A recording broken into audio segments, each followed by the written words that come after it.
Infinite banking, the solution that it provides is that it takes the financing function, the banking function, out of the third party's hands and puts it back into your hands, into your control. And in order to wield that appropriately, you have to change your paradigm. You have to change your mindset. Yeah. And I think that's the hardest part for people.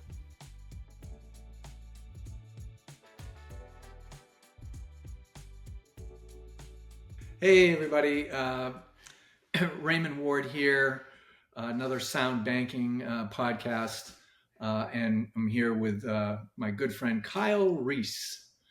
And we wanted to make this a little special in the sense that this is going to be our last podcast together. Kyle is going on to bigger and better and greener pastures, maybe. Anyway, I wanted to ask you, Kyle. Yes. Why is someone coming to this? Why would somebody want to come and check this out? Why would they come and want to check this out? Becoming your own banker. What do you mean becoming your own banker? Is there some advantage to that? Well, there's a huge advantage to that. I think in order to recognize what the advantage is, you have to recognize what the problem is. And here is the problem in a nutshell. We're all slaves to the financial system. It was designed to enslave us. It was designed to profit off of our slavery. And we have zero clue that we are slaves. Right. Yeah. That we don't understand that. If you don't think that there's a problem, there's no way you're even going to be searching for a solution. Right. Yeah, absolutely. I didn't. I just kept going forward saying, well, I want to make what it is that I'm doing just a little bit more efficient. That was my thought process the whole time. And then when the scales fell off of my eyes and I saw really what was happening, I couldn't stop. I couldn't stop with just accepting that there was a new and better way, or not even new, just a better way that I could live that was much more in my favor. I had to share this with people, and I don't think that everybody shares that same obligation, because we're all called by our Creator to do different things. I just believe that this is what I've been called to do. And here's the thing with slavery. Go back to the Bible times, and there's another term for slave, and that is, it just escaped my mind. A bondservant. That's another term for a slave. And a bondservant, what they would do is every 7 years they would be available to leave their master. Now, if the servant decided to stay with their master, what they would do is they would put their ear up against the threshold of the door, and they would punch a hole in their ear, and that hole would mark them as being a bondservant for life. And so basically they would, by their choice, elect to stay with their master because they believed that it was better for them than going out and being a free person on their own. Totally their call, right? Doesn't matter. It happened frequently because there was a lot of good masters, but when people didn't have good masters, they wanted to leave. All this coming back to present day, we're slaves to the financial system. And if you see that and you say, hey, I want to stay in this system, then punch your ear and move on. Don't complain about your life. Own it, right? If you want to live as a free man or a free woman, then don't punch your ear and go through the work, but recognize that to move from a slave to a free individual is a huge shift in mindset. And that takes time, and it takes a lot of bruises, falling down and getting back up. And it's easiest if you have someone to guide you. So that's what Raymond and I do, is we guide people through that process of being a slave, recognizing what it means to be a slave, and then coaching you through the mindset shift to being a free person, and then seeing you on your way and being there as a sounding wall for the process. Yeah, yeah. All right. So, so the problem is that everything that we're doing in terms of our financial life, be it our housing, our cars, our living standards, and all of that, it's all being financed through somebody else's banking system. So, as a, Right. for instance, I'll ask you this question after I lay the groundwork here. So, you take, I don't know, take $10 and you deposit it in the bank, and they give you, maybe today, I don't know what they're giving today on just regular savings accounts, but just let's just say it's 2%. um, and they take that money and they go and they loan it to somebody, and for all you know, they're going to loan it to you, your own money back to you. Except this time they're going to charge you 8%. So somebody might say, well, they're going to give me 2 and they're going to charge me 8, so that's a 6% spread. That's not bad, you know. Right. But what I got to ask you the question, because I believe you know the answer. What is the true percentage gain that they are playing with your money to begin with? It's your money, and they're charging you 8% as opposed to giving you 2. How much of a markup is that? It's not just 6%. No, it's 400%. It's 400%? 400%. Yeah, because Really? how many times does 2 go into 8? Right? Yeah. If you're Right. calculating your profit, you take your your total profit divided by your Yeah. um, divided by your cost, which would be the 2%, and that that would be 4, right? 8% divided by 2%. So that's 4 times. That's 4x. Well, 4x is 400%. So yeah, huge Right. markup. Right. So let's cut the banks a little slack. Let's say that they're going to give you 4% this, but they're still going to charge you 8. What's that? 200%. Even at that, at 200%, is that a problem for people? I don't think most people view that as a problem because they're not even aware of it. But yeah, I mean, someone's profiting off of your money. Right? That's the thing, is like, it's your money. It's Yeah. Which means that if you were to control it, like as the banker, you could make that 200%. But because you're refusing to control it, whether it's through ignorance or some other means or just whatever it might be, then you're not making that 200%. Someone is. Yeah. So let's just take, as the example, you know, 4% and 8%. That's, yeah. So when you go to take a mortgage, and they tell you, we're going to, when we took out the mortgage on our home here, it was 3.25% when interest rates were really low, and it was fixed.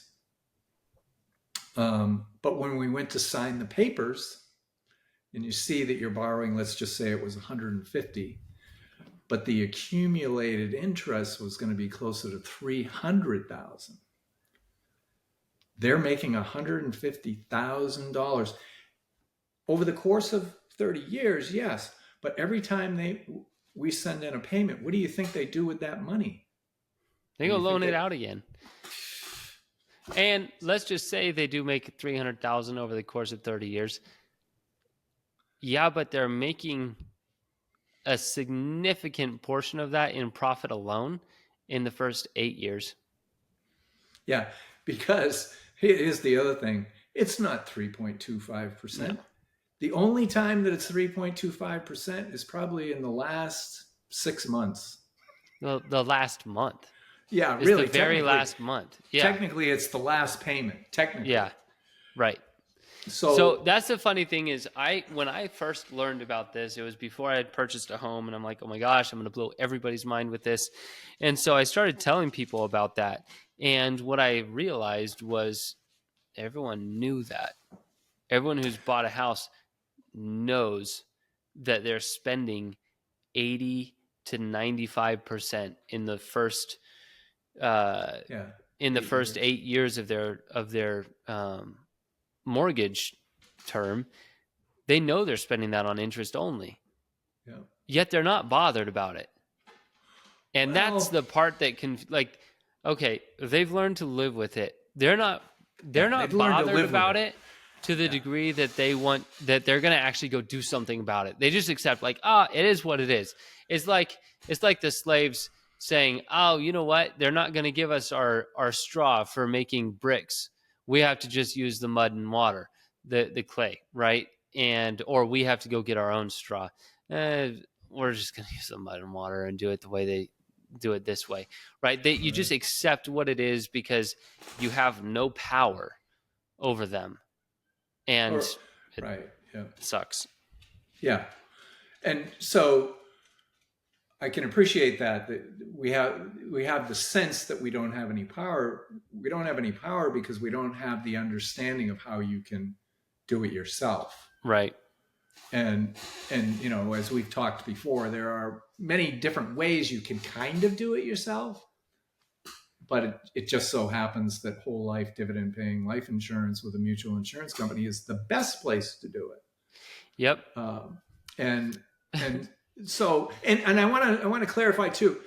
It is the best place to do it if you want that sense of certainty, meaning you're not looking for stock market takeoffs, and all this kind of stuff. You're not looking for the risk, willing to take risk.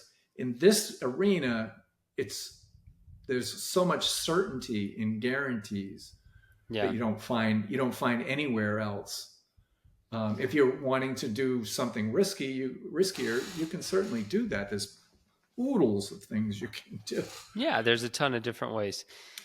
to I grow your money, but to grow it safe. Excuse me, Kyle, but to No, grow you're it good. to grow it safely with certainty and guarantees.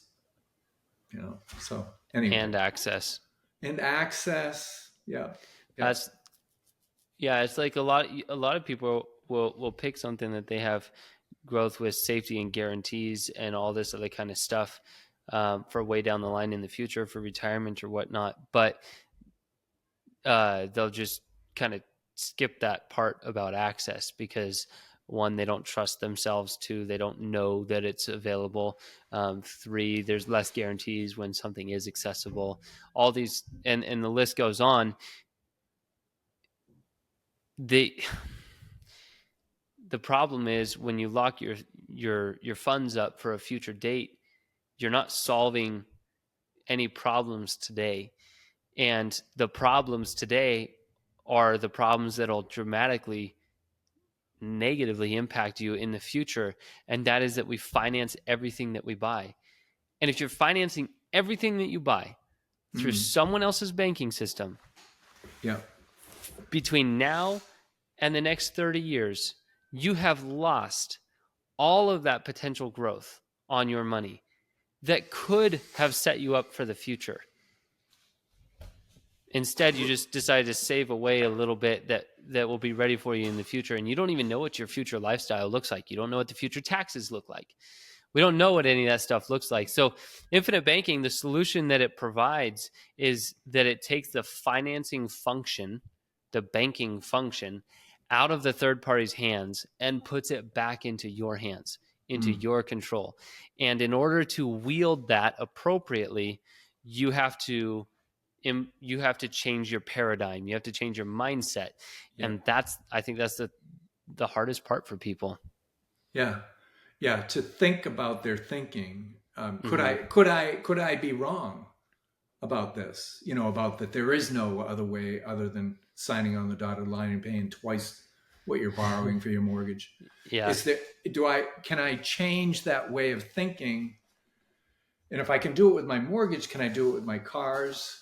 Can I do it with my vacations? Can I do it with everything else that I'm in? The thing of it is we're already doing these things. And if you can take back that banking function, so it's in Nelson's book on page 17, The Problem, up on the top second column, the first beginning of the first paragraph this is after he's shown the costs: 20% for transportation, 30% spent for housing, 45% on living. After he has gone through that, he says the problem is that all these items are financed by other banking organizations instead of our own. Why? I was just before this call, I was looking up what is the national savings, Oof. and not only what is the national savings, but what is one person going to accumulate in interest, what they're going to pay in interest over the course of their life. And it depends on the state too, where you live. Okay. If you're down in Mississippi, it might not be so much because credit card charges can be less. If you're in Hawaii, it can be much higher. Certain states, credit card debt is different, and so car loans are different. All that kind of stuff. So if we can take back that function, and then the next thing that Nelson liked to talk about was then if we figured it out and we're okay, we made the paradigm shift that we're going to start this, and it's not going to take off right away, although it kind of does in some way. You could talk about it that way, but there's a startup time frame, to get it going. But once it's going, then the next, I think of it now as the next step is, how do you expand this system to run all of your income through this? How do you do that? Well, it can be done. It can be done. That's Go ahead. What's your thoughts? Well, it's one of those questions that is almost inappropriate to answer for people too early in the process, because Nelson talks about he says, I think he says it 4 times in Becoming Your Own Banker. He says, when you know what's going on, you'll know what to do. And here's the problem that gets created when you start behaving like a banker is you end up having so much money flowing towards you. That's what bankers do. That's all they do. They put them themselves into a position where money flows to them and away from everyone else. Now, if we put ourselves into that position where money flows to us, we've learned how to cause money to flow to us, then we're going to run into a different situation. That is that our coffers can't hold all the money that's flowing towards us. So we have to then open up another branch or whatever it might be. Exactly how that happens, when that happens, all that kind of stuff is different for everybody. Right. And it might seem difficult or complicated, but when you know what's going on, you'll know what to do. When you're in that situation, you'll have learned so much. You'll be in a 100% different state of mind than you are today listening to this podcast, and it won't even be a question for you. Right. Yeah. Once people understand how it can be done, it's off to the races. I mean, they want to get there as soon as they can. Like if you first, just say as an example, not that this would be how somebody would do it, but just say they had a mortgage payment of $3,000 a month, and if they were able to get that going back to their own bank, meaning their own policy, sending it there instead of going to the bank, commercial bank, that would be one thing. And then over time, they start sending all the payments for maybe they have 2 cars. So maybe it's 600, 700, 800, 1,000, a month they're sending to the policy as well. and once as you have pointed out, yeah. And I really just wanted. Let me just break away from this thought Yeah. process. I really wanted to go through the problem, expansion, and the solution and the expansion of it all too, because this is the last time we're going to talk. Yeah. No, I appreciate that. So I wanted to really nail these three things down, and that we're only one. I said this. This is going to be my mantra. We are one step away from moving over here, as opposed to being a slave to being free. Yeah. It's one step to the right or one step to the left, whichever way, or one step forward, not back. But and people, I'm thinking of like what I have in my mind. The visual that I have in my mind right now is a chain gang, where everyone's just following each other, stepping in each other's footsteps. You don't have to look up. You don't have to look sideways. You don't have to look anywhere. You can walk with your eyes closed because the people in front of you aren't following. Everyone's moving forward. Well, it's not easy to take one step sideways because everyone else is stepping forwards. Everyone else is stepping in line and stepping in line. But you take that one step sideways, and all of a sudden you see not just the back of the person that was in front of you, you see the entire chain gang, and you see that they're all walking the same direction to the next spot where they're hammering rocks. And you're like, yeah, I don't want this. Every metaphor falls apart, but it takes a lot of intentionality to make that step.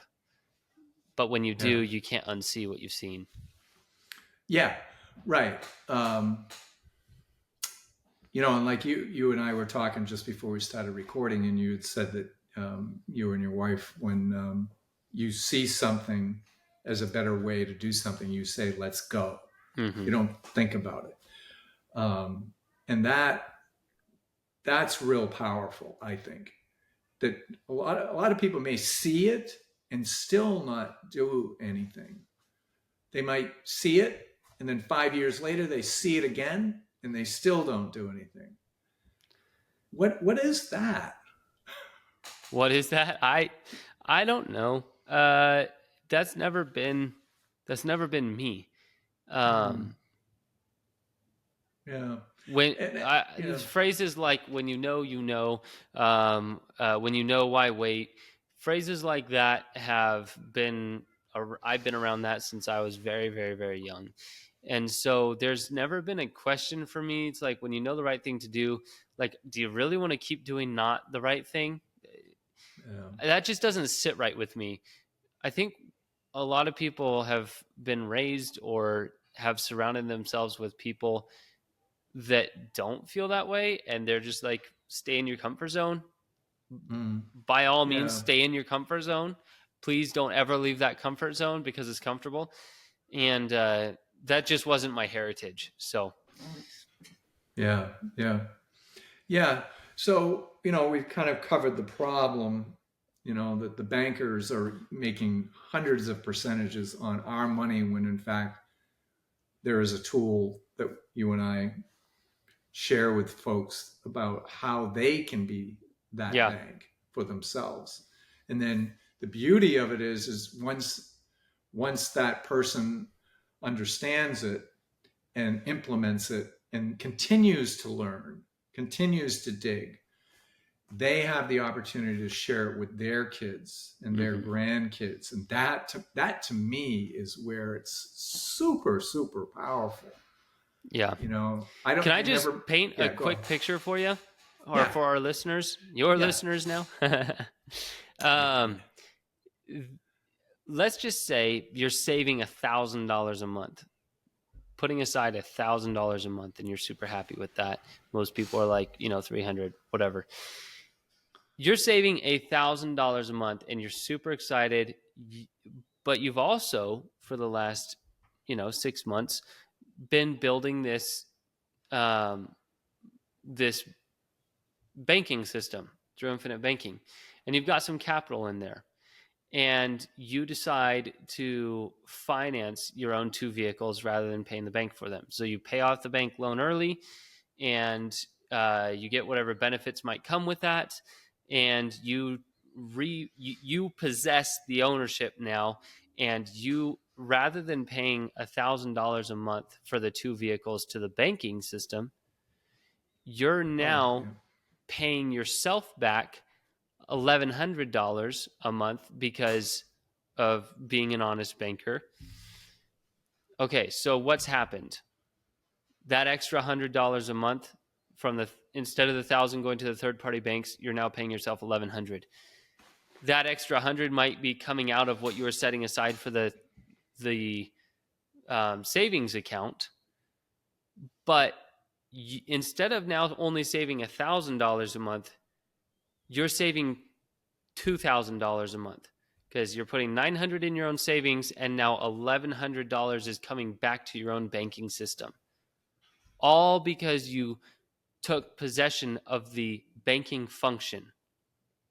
That's it. In, You've doubled your accessible cash.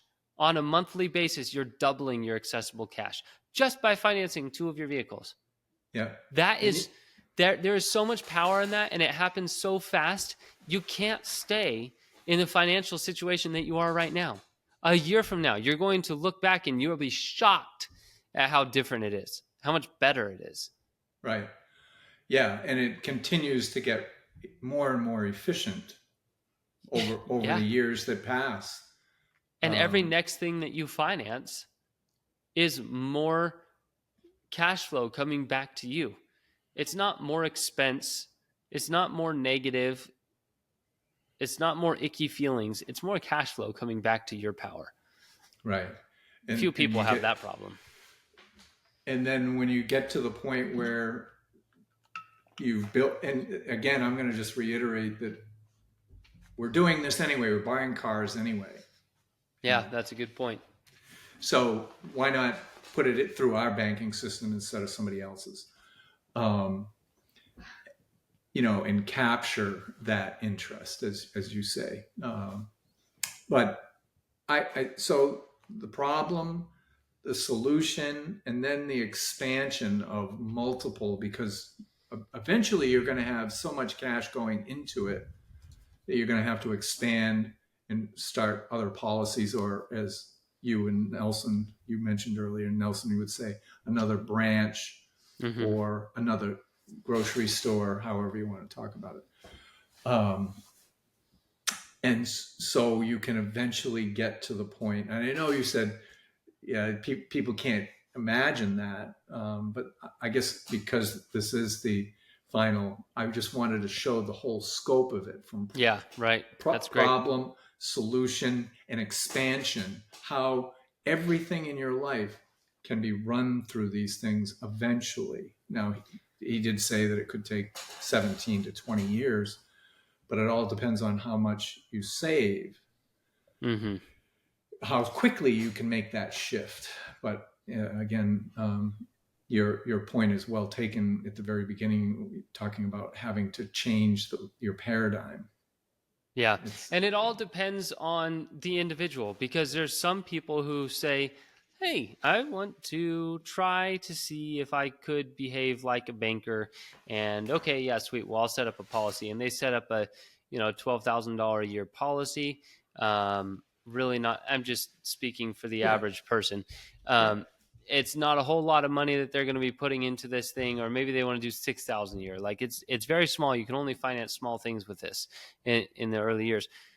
Well, that's one mentality. The other mentality is, hey, this is really cool. Other people know how to be bankers. My coach knows how to be a banker. And that means that I can be my own banker. I'm going to put $60,000 a year into this. I'm going to put $100,000 a year into this. And I'm going to understand that it's going to take a little bit of learning, even after getting started, because what business doesn't?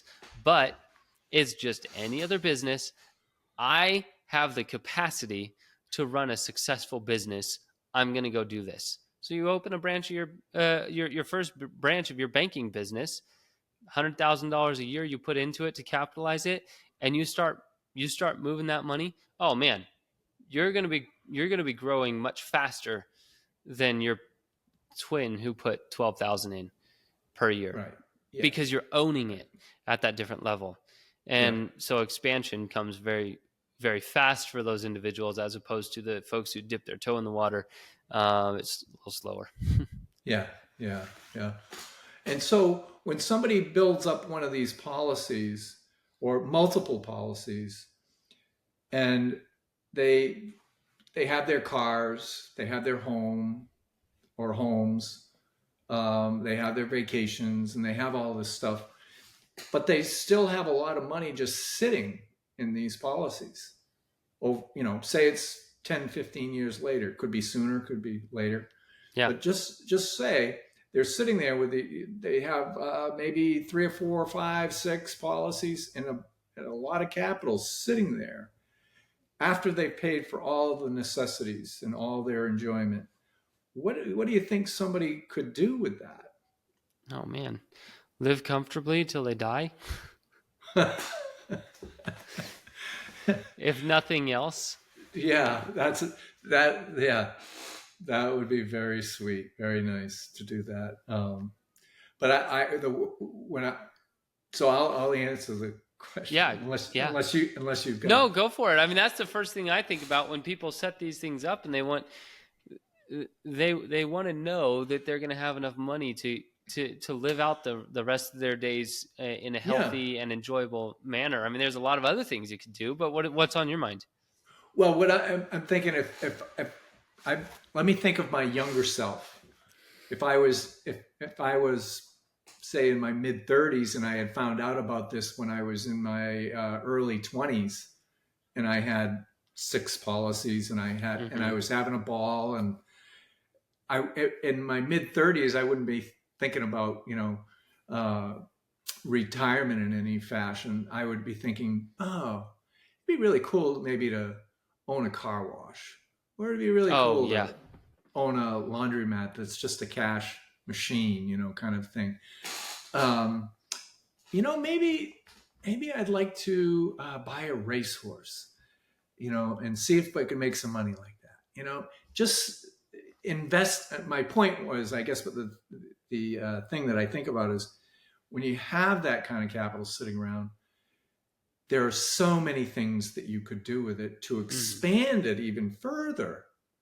Probably with not a terrible lot of effort, Yeah. um, especially if it's something that you already understand, something you've already learned how to do, Mm-hmm. that you could expand it. Or even something simple like all these different investment vehicles that Oh are out man, in the yeah. world, that you could. Well, everything's And to scale, right? So if you start yeah. with financing a couple of your vehicles, and you learn that, oh man, you really can be your own banker. Okay, well, what's next? What's a better asset than a vehicle? Maybe a real Mm-hmm. estate property, maybe a Mm-hmm. duplex. Okay, great, do that. Well, now instead of $1,000 a month coming back to you, you've got maybe $2,000, $3,000 a month coming back to you. 2,000 for the duplex, and 1,000 for the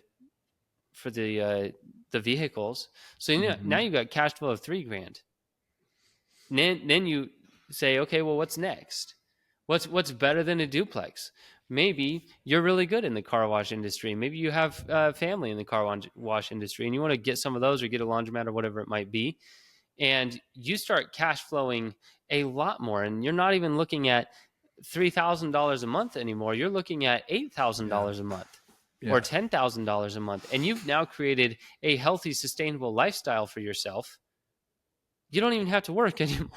Like it just doesn't take very long, because when you Right. get good at making money flow towards yourself, you start looking at the world in a completely different manner. Right. Yeah.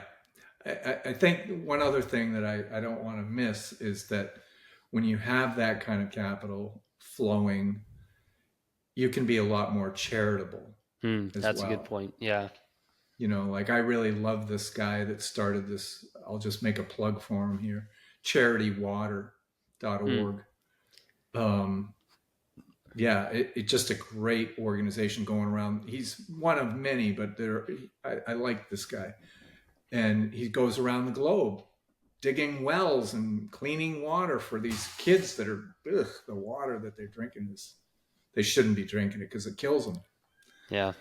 Not to be a Debbie Downer, but yeah, it's so you can do a lot of very wonderful things. Help a friend.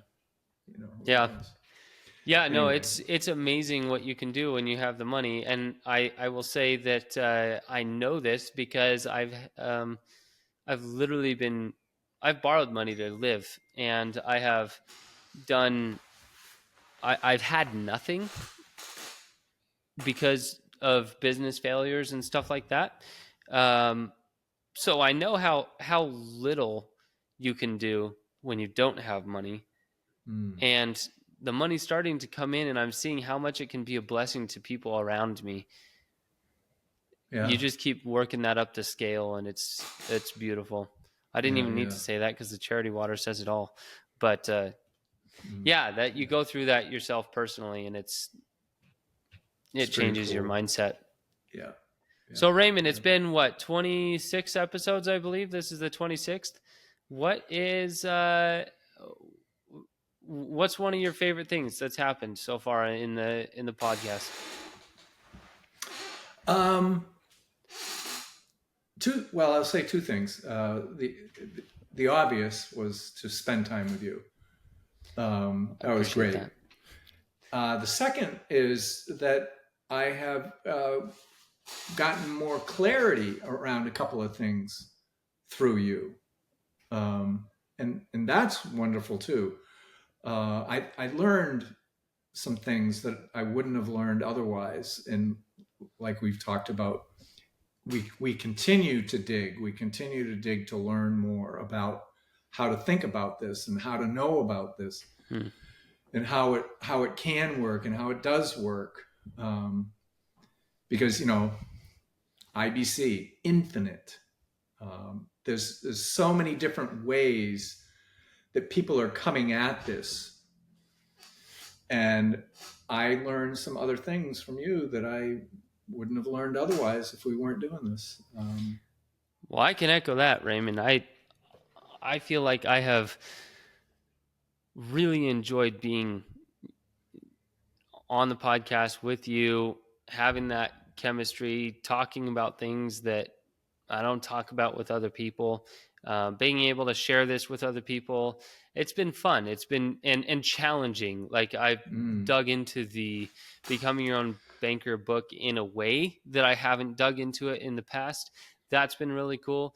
Being forced to actually talk about some of these things that I know a lot about, but don't necessarily talk about with every single person. That's been a good challenge for me. One of the things that I've really enjoyed is that I've gotten from you is you're you're an older person. I'm a younger person. And there have been things that I've been aware of that you haven't been aware of that I've been able to share with you. And you have expressed such a teachable and humble spirit. Like, I don't feel like you've tried to puff up and take a stance that, oh, you might be wiser than me in every way because you're older than me. And that's been really encouraging to me to see that, and just have that mutual respect. So I think that's added to the chemistry that we have shared. So I've really yeah, enjoyed that. yeah. That's a wonderful point to bring out. Yeah, the feeling is mutual.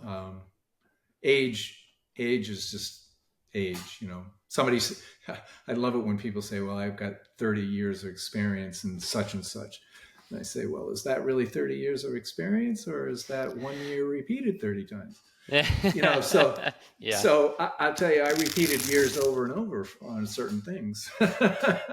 So anyway, I really can appreciate that, and the same goes to you too, that total respect for what you have accomplished in your young life Well, thank you. and all those beautiful children that you have. Yeah, it's awesome. Yeah, they couldn't ask for a better dad to guide them through this world. So They could ask, but they ain't getting it. I'm just kidding. They Hey, probably so will ask one day. if they see this video, they will. I'll just tell them to skip episode 26 of Sound Banking. Yeah. So 26. That would be half a year if we had been able to. Did we do it every week? I don't think we did it I quite. don't think we did it every week. We started in February. I think our first recording was in February, so we did February through July, so 6 months. Yeah, Yeah. 2 through So 7. it actually was. It was good. Yeah. So anyway, well, Kyle will obviously keep in touch. Yep. And keep each other abreast, and maybe we'll see you at the think tank in March. It's in March. Yeah. In Orlando. So anyway, Well, all awesome. right. Thank you, Ray. It really has been a pleasure. Thank you for all the challenges and for this great experience. And I do wish you all the best in keeping this thing going and getting it even more traction than we've been able to get it together. I hope that happens. So Yeah, will do. Adios. Right. Thank you. Adios. Thank you for joining us on the Sound Banking Podcast. If you're listening on YouTube, make sure to like and subscribe and click on the notification bell. Otherwise, join us on Apple Podcasts and Spotify for more content.